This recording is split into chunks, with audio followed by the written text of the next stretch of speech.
Occasionally, it might be a good idea to be honest about American foreign policy. I think I would make a better president than Bernie. The fact is, here's the deal. I'm not out of time. You spoke over time, and I'm going to talk. The biggest misconception about me is that somehow I'm defined by business success and money. Politics is about improving people's lives. If you think the last 4 years has been chaotic, imagine spending the better part of 2020 with Bernie Sanders versus Donald Trump. Vladimir Putin thinks that Donald Trump should be president of the United States, and that's why Russia is helping you get elected, so you'll lose to him. Good morning, everybody. Happy Wednesday. We have an amazing show for everybody today. What do we have? That's right. Krystal? We got a special debate edition of the show. And didn't we all have a great time last night? That was incredible. We've got Ryan Grimm on to break down the highlights and the lowlights. We've got Cenk Uygur to look forward at what is likely to happen in South Carolina. We've got surrogates in the show. We've, of course, got a power panel to break it all down. And our own thoughts, of course, in the radar. But let's just start with, what were kind of our top line takeaways. What did you think last night, Saagar? I mean, I think we're both in agreement on this. It was such a mess that whenever things are a disaster, whenever there's no substantive moments, no real attacks, nobody really comes out of it looking that great or looking that bad, that in those instances, it helps the front runner. I think Bernie didn't take any real shots. He didn't really have to defend himself on anything that looked controversial or would be played on. Here's the thing. Can you think of a single moment that's going to be played on cable over and over again? Last time, it was Bloomberg. And guess what? Bloomberg took a 20% hit to his net favorability ratings. This time around, all anybody's going to be talking about is how much of a mess the debate was, which makes it a net draw for all candidates. And I actually would go one step further. I think that's all right. And we said the same thing. Look, even when Biden would have bad debates, but he was the front runner, I was like, it's good for him because it doesn't fundamentally change the dynamics of the race. I will say, though, because Bernie took so much incoming, and one of the things that voters are looking for is like, will you be able to stand up against Trump? I actually think that ultimately ends up benefiting him somewhat. We did get some polling overnight from CBS. Right. They asked people, what they thought of the debate, who impressed you in the debate. Bernie came up on top with Biden closely following. Who made the best case that they could beat Donald Trump? You had same dynamic, Bernie on top, Joe Biden following, because I think exactly that. He looked tough. It was obvious. All the candidates had their night. I mean, it was just a complete mess. It was almost like a metaphor for this whole primary where it probably would have been more effective if you had one or two candidates who actually had effective attacks that they were able to prosecute, at length, rather than everyone just trying to pile on at once. He ultimately ends up looking not only like the front runner, but like he's able to handle and parry all of these attacks. I remember, it was with Trump is the same thing. You had Marco, Ted, and Kasich all coming in right before South Carolina. That's when Trump had won. I think he'd won like 3 states down at that point. It seemed clear he was about to become the Republican nominee.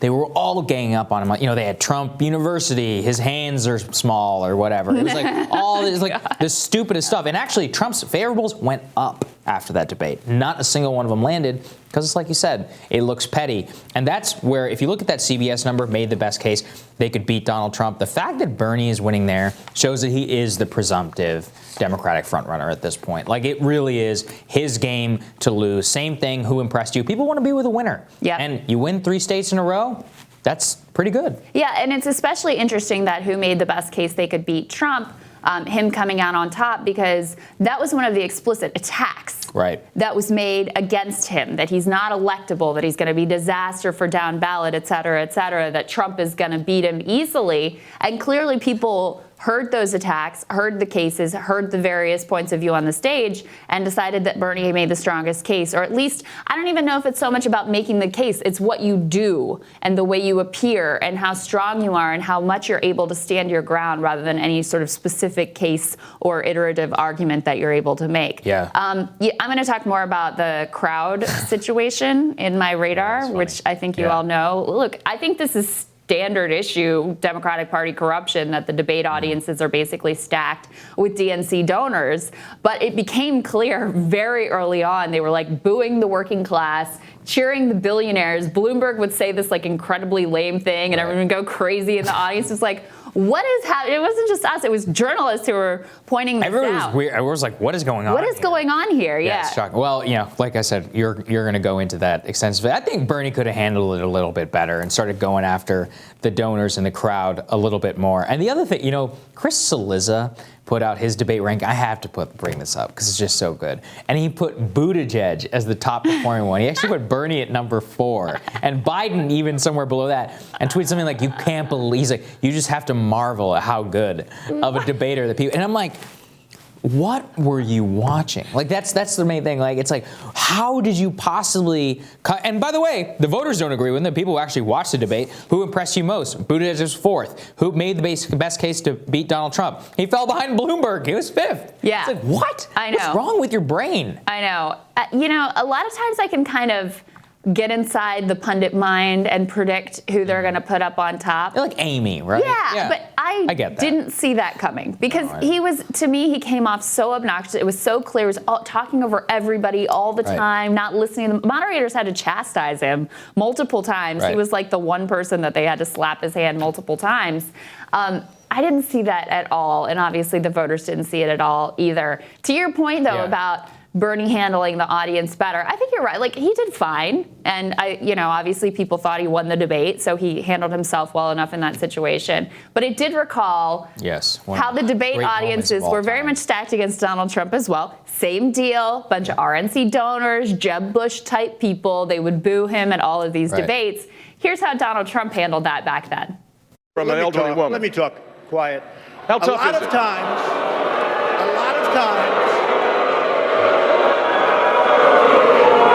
that's all of his donors and special interests out there. See, amazing. I gotta say, that's how you handle it. That was a great moment. Very he good has moment. great instincts whenever it comes to those things. Bernie probably should have done something like that because it's crazy whenever the deck is totally stacked against you in the crowd. And meanwhile, the people who actually watched the debate all picked Sanders. You can't think of a better juxtaposition of all these rich people in the room who paid a lot of money to be there versus the people on the screen who watched it in their homes who said, "Oh, I think that guy won the debate," and who actually, in fact, like the fact that he's tough enough to take those boos and challenge them directly and not bend under those circumstances. That becomes an actual positive because, look, why is Bernie Sanders winning this race right now? It's because most people in the country can't stand those people, the Democratic Party elites, the type of insiders who get those tickets and get to be in the room. They can't stand those people. So when Bernie's getting booed, they're like, yes, we're on your side. Yeah. Same thing with Donald Trump. Nobody will ever. I don't know why it's so difficult for people to understand that. And I do. It's because so much of their livelihood depends on the idea that they present to people and clients that they do know what the Democratic base feels. But the truth is that the Democratic base, the Republican base, the majority of the American electorate is united in a hatred of Washington. Yes. And of everything to do with Washington, because we have a stagnating political system that hasn't done anything impressive in 30 years. Yeah. And that's really what it all comes down to. I thought Elizabeth Warren was interesting last night. She was okay. She went after Bernie, but not nearly as hard as she went after Bloomberg. I mean, she basically made the case that she's been making that, yes, Bernie and I share the same values, which is debatable, but I would be more effective, which I think is the best case that she can make. And I don't think it's particularly damaging or effective against Bernie Sanders. She went much harder at Bloomberg with much less effect, I think, than she did last week. But she also was the person who most effectively made the electability case for Bernie Sanders, actually. I mean, she said, look, Michael Bloomberg, you are the riskiest person up here because you're not going to excite progressives, young people, working class people of color. They're not going to come out and vote for you. It's progressive ideas that are winning this race that the voters are excited by and are siding with.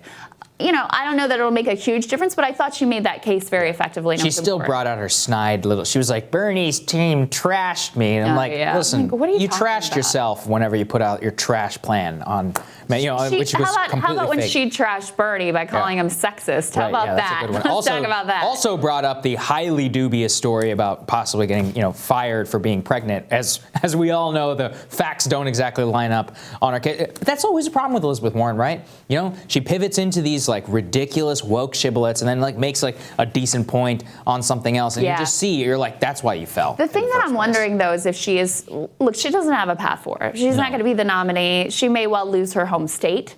Bernie is putting resources there, doing a rally. He's doing a rally there. Yeah, so they clearly see that as an important potential target. And I wonder if she's starting to lay the groundwork to start to try to rebuild some of those bridges and maybe be in the administration, be looked at for VP, et cetera. I saw some signs of that last night. Electorally, I don't know why you'd pick her for the VP. I don't think she brings it. She can't even win her own homes. If she can't even win her own home state, it'd be I don't think it's the right move to make either, but that doesn't mean she's not thinking about it. Yeah, certainly. What did you make of Joe Biden last night? Oh, God. I mean, Biden, look, he had his strongest debate performance so far, and I actually do think this might be controversial. I think he's probably going to hang on in South Carolina. You know, the ground game there, or the ground game that they have invested in, and the amount of institutional energy, this is his last kind of stand. I think he will win. I don't think he's going to win big. We talked about this with Kyle Kondik yesterday, which is if he only wins by a couple points, it's actually not great. I mean, it's kind of a loss in a way, because this was the state he was supposed to win by 50 points. That being said, he had some decent moments. You know, he seemed very angry, like Clint Eastwood from Gran Torino. You know, he's like, I've done it. Apparently, he's done, you know, everything. Every idea in the last 40 years. He's like, I've been there. I've done that. He just kept repeating it over and over again. I will say, one thing that drives me crazy is cynical race pandering. And whenever he dropped that line, he's like, we need to appoint a black woman to the Supreme Court. I was like, come on, man. In South Carolina, that is the most cynical thing I've ever heard. Now, look, you want the Supreme Court and all that other stuff to be diverse, but the idea of just dropping that, and it drives me crazy. He doesn't get called out on just blatantly pandering. Pete Buttigieg did the same thing, if you'll recall. All the race sections of the debate. Yeah. Well, and what have we seen? Like, no black voters can be won over by some like 90-second response on race during a debate. Why are they with the candidates that they're with? It's because there's been a trust and a consistency built up over time. Right. So these sections always, to me, are very awkward, uncomfortable, disingenuous, et cetera. One thing that I would keep my eye on, we had a pollster on yesterday talking about the Steyer voter. Right, and we saw Steyer collapse in Nevada. Right. He had a really, like, if one person was truly the loser, I think it was Tom Steyer last. He came off looking really bad. He did. Biden actually landed a pretty effective hit on him on the private prisons thing. Yes. Clearly got under his skin. The CBS polling that we threw up earlier has him last on both metrics. And if Steyer falls, it's a good thing for Joe Biden. Because his voters, the second choice Steyer voters, are 40% with Biden and 30% with Bernie. So it's split, but it favors Biden if Steyer collapses. And what was the other thing there is that he has the softest amount of support. They're the most likely to change their minds, which means you can purchase somebody's affinity, but not necessarily their vote. And when you show up, you have a disaster. I mean, in terms of made the best case against Trump, only 2%. 2% said that about Steyer. And only 24% of respondents said that he impressed them in the debate. It was last on both metrics. Yeah, that's a disaster for him. Not a good night for him, which is probably a good thing for Joe Biden. That's right. All right, we're going to tell you what's on our radars. That's next.